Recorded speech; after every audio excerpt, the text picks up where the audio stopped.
ৰাজ্যজুৰি এতিয়া ৰাস মহোৎসৱ চলি আছে আৰু ৰাস মহোৎসৱক লৈ উখল মাখল ৰাজ্য মাজুলীত বিৰাজ কৰিছে এক অনন্য পৰিৱেশ মাজুলীৰ গৰমৰ সৰু সত্ৰত ৰাসৰ মহা আয়োজন চলিছে এতিয়া শংকৰদেৱ কৃষ্টি সংঘৰ 65 সংখ্যক ৰাস মহোৎসৱৰ আজি আছিল অন্তিমটো দিন আৰু তৃতীয় দিনাৰ অৰ্থাৎ অন্তিম দিনাৰ ৰাস উৎসৱ উদ্বোধন কৰে এনবি নিউজৰ সিএমডি নৃপেন দাসে নৃপেন দাসক সম্বৰ্ধনা উদযাপন সমিতি তথা সত্ৰৰ পৰিয়ালৰ যত উপস্থিত থাকে সত্ৰাধিকাৰ গৰমৰ সৰু সত্ৰৰ সত্ৰাধিকাৰ হৰিদেৱ গোস্বামী এই অনুষ্ঠানত উপস্থিত থাকে এনবি নিউজৰ মহাপ্ৰবন্ধক দাদুমণি বৰাও মাজুলীৰ সত্ৰীয়া কৃষ্টি সংস্কৃতিক উচ্চ প্ৰশংসা কৰে এনবি নিউজৰ সিএমডি তথা এনআৰডি গ্ৰুপৰ সত্ৰাধিকাৰী নৃপেন দাসে গৰমৰ সৰু সত্ৰলৈ 3 লাখ টকাৰ আৰ্থিক সাহায্য ঘোষণা কৰে তেওঁ সত্ৰখনৰ সামগ্ৰিক উন্নয়নৰ বাবে খৰচ কৰা হ'ব এই ধনৰাশি 3 লাখ টকাৰ তেওঁ আৰ্থিক সাহায্য ঘোষণা কৰে আৰু অনাগত দিনত সত্ৰখনৰ লগত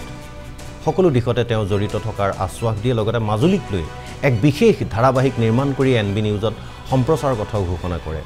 আৰু এনবি নিউজৰ সিএমডি নৃপেন দাসৰ এই পদক্ষেপক উষ্ম আদৰণি জনাইছে মাজুলীৰ গৰমুৰ সৰু সত্ৰবাসীৰ লগতে সত্ৰাধিকাৰ হৰিদেৱ গোস্বামী আৰু গৰমুৰ অঞ্চলটোৰ বিশিষ্ট ব্যক্তিসকলৰ লগতে মাজুলীবাসীয়ে আজি মই শংকৰদেৱ কৃষ্টি সংঘৰ উদ্যোগত উদযাপিত হোৱা 65 সংখ্যক ৰাস মহোৎসৱত গড়মূৰ সৰু সত্ৰৰ ৰাস মহোৎসৱত উপস্থিত হৈ যথেষ্ট আনন্দিত হৈছোঁ মই কেতিয়াও ইমান সন্মান আগতে পোৱা নাছিলোঁ তেওঁলোকৰ যিটো আন্তৰিক মোৰ প্ৰতি মৰম চেনেহ বা ভৱিষ্যতে তেওঁলোকক আশা কৰিম আজি ইয়াত আহি মোৰ খুব ভাল লাগিছে আৰু মই অলপ আগতে ভৱিষ্যত লগ কৰিছোঁ ভৱিষ্যতত বাৰ্তালাপ কৰিছিলোঁ আমি এনবি নিউজে বিগত দিন আমি এই মাজুলীত তথা এইখন ৰাসত যিখিনি অনুষ্ঠান হৈছিল আমি টেলিকাষ্ট কৰি আছিলোঁ আৰু মোৰ আজি ইয়াত আহি এটা বস্তু অনুভৱ হৈছে যে আমি মাজুলী যদিও বহুত আমি জনপ্ৰিয় কাম মাজুলী বুলি নিশ্চয় জানে ইয়াত বহুত কৰিবলগীয়া কাম আছে আমাৰ আমি ইয়াত মই দেখিছোঁ ৰাস্তাটো আজি যিটো ৰাস্তাত মই আহিছোঁ ৰাস্তাটো বৰ ঠেক মানুহবিলাকৰ বহুত কষ্ট হয় ইয়াত চৰকাৰৰ একচুৱেলি দায়িত্ব আছে বহুতখিনি আমি সংবাদসেৱী হিচাপে প্ৰতিষ্ঠান হিচাপে আমি এইবিলাক ইউজ কৰিম যাতে ৰাস্তাটো বহল কৰে গভৰ্ণমেণ্টে দ্বিতীয়তে আমি ইয়াৰ যিখিনি অভাৱ অভিযোগ এই অভাৱ অভিযোগবিলাক যাতে আমি ৰাইজৰ ওচৰত বা চৰকাৰৰ ওচৰত স্থাপন কৰিব পাৰোঁ সেইটোৰ বাবে মই আমাৰ ইয়াৰ সংবাদদাতা ৰজনী বৰদলৈক অনুৰোধ জনাইছোঁ তেখেতে যাতে বাতৰিবোৰ পৰিৱেশন কৰে আৰু মই ব্যক্তিগতভাৱে চৰকাৰৰ লগত যোগাযোগ কৰি যিখিনি পাৰোঁ মাজুলীৰ কাৰণে চেষ্টা কৰিম আৰু এটা বস্তু মই চালোঁ যে মাজুলীখনক লৈ মই আনতাপতে প্লেন কৰিছিলোঁ আমাৰ চিফ মেনেজিং এডিটৰৰ লগত মই আলোচনা কৰিছিলোঁ যে মাজুলীখনক লৈ আমি এখন আমাৰ চেনেলত এখন আমি ঠিক তথ্যচিত্ৰ নহয় এখন আমি চিৰিয়েল কৰিব বিচাৰিছোঁ আৰু এই চিৰিয়েলখনৰ জৰিয়তে আমি এই মাজুলীৰ বিষয়ে আমি গোটেই বিশ্বক জনাব বিচাৰিছোঁ মাজুলী মানুহবোৰৰ জীৱন গাথা কেনেকুৱা সেইটো আমি খুব অনতিপলমে আমি টেলিকাষ্ট কৰাৰ ব্যৱস্থা কৰিম আৰু আজি মই ইয়াত যিখন মঞ্চত আহিছোঁ এই মঞ্চত তেওঁলোকৰ কি অসুবিধা আছে মই আজি আমাৰ পাপৰ লগত মই কথা পাতিম আমাৰ ভৱিষ্যতৰ লগত যি অভাৱ অভিযোগ আছে মোৰ ফালৰ পৰা মই ব্যক্তিগতভাৱে যিখিনি পাৰোঁ মই সহায় সাহায্য কৰিম তথাপিও মই নগদ 3 লাখ টকা মই এটা অঞ্চলখনৰ কাৰণে দিম বুলি মই আজি কথা দিলোঁ আৰু ইমান মৰম চেনেহ আগতে মই কেতিয়াও মনত অনুভৱ কৰিছোঁ আহি মোৰ খুব ভাল লাগিছে আধ্যাত্মিক ভাৱ উদয় হৈছে মই যথেষ্ট ধাৰ্মিক মানুহ খুব পূজা পাঠ কৰোঁ ময়ো গতিকে আজি প্ৰভু ঈশ্বৰৰ সহধৰ্মিনীকো লগ পাইছিলোঁ তেখেতৰ পৰা যথেষ্টখিনি শিকিলোঁ গতিকে আপোনালোকক আৰু বেছি দীঘলীয়া নকৰোঁ কাৰণ আপোনালোকে চবে ৰাস চাবলৈ উদগ্ৰীৱ হৈ আছে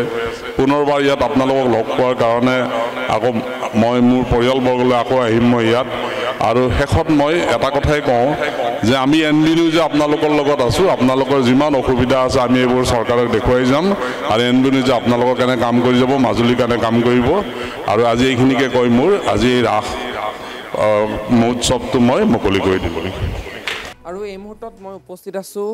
শ্ৰী শ্ৰী গড়মূৰ সৰু সত্ৰ সত্ৰৰ সত্ৰাধিকাৰ হৰিদেৱ গোস্বামীৰ পূজ্যপাঠ সত্ৰাধিকাৰ হৰিদেৱ গোস্বামীৰ বহাত মই বৰ্তমান উপস্থিত আছোঁ আৰু ইতিমধ্যে এনবি নিউজৰ CMD নিপেন দাস ডাঙৰীয়াই আহি উপস্থিত হৈছেহি আৰু যি সৰু সত্ৰৰ তৃতীয় দিনাৰ যি আচলতে শ্ৰীমন্ত শংকৰ কৃষ্টি সংঘৰ যি আচলতে ৰাসোৎসৱ সেই ৰাসোৎসৱৰ আজি শুভ উদ্বোধন কৰিব মই প্ৰথমে আপোনাৰ কাষলৈ অকণমান আহিব বিচাৰিছোঁ মাজুলীত আহি উপস্থিত হৈছেহি সকলো আপোনাৰ বাবে ৰৈ আছিলে আৰু ইতিমধ্যে তৃতীয় দিনৰ যি কাৰ্যসূচী তাৰ আপুনি শুভ উদ্বোধন কৰিব মাজুলীত আহি কেনেকুৱা অনুভৱ মাজুলীত মই আজি প্ৰথমবাৰ আহিছোঁ আহি আমি একচুৱেলি সন্ধিয়া পালোঁ ভালকৈ দেখাই নাই মাজুলী ৰাতিপুৱালৈ চাম এনে মাজুলীৰ ওপৰতো এটা আভাস এটা আছিলেই খুব এক্সাইটেড হৈ আছিলোঁ মাজুলী চাম বুলি আৰু আহি মই প্ৰথমতে প্ৰভু ঈশ্বৰৰ ঘৰত আহিলোঁ বাসভৱনত হৰিদেৱ গোস্বামীৰ ওচৰত তেখেতৰ লগত বহু সময় কথা পাতিলোঁ আমি যথেষ্ট ভাল লাগিছে আকৌ আধ্যাত্মিক ভাৱ মানে অন্তৰত